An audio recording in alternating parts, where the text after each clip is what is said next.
Ma este Ropszi Maciról mesélek nektek. Valamikor régen ez a kis mackó élt, mert szót fogadott az apjának, és boldog volt.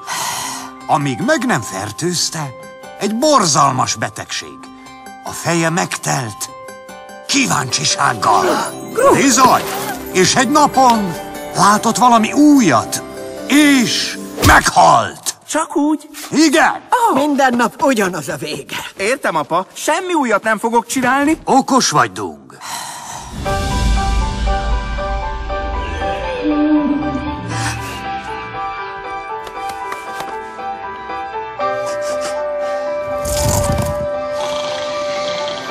A családom mindig is betartotta apa egyetlen parancsát. Maradj mindig a barlangban.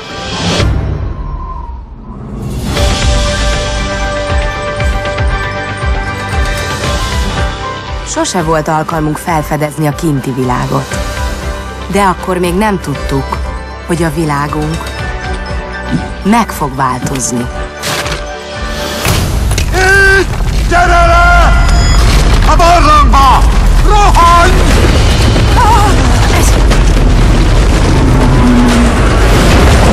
Vigyázzat!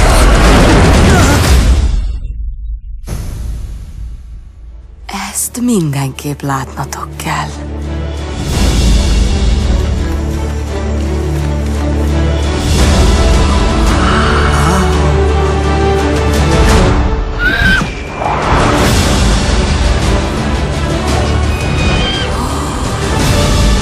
Ez káprázatos.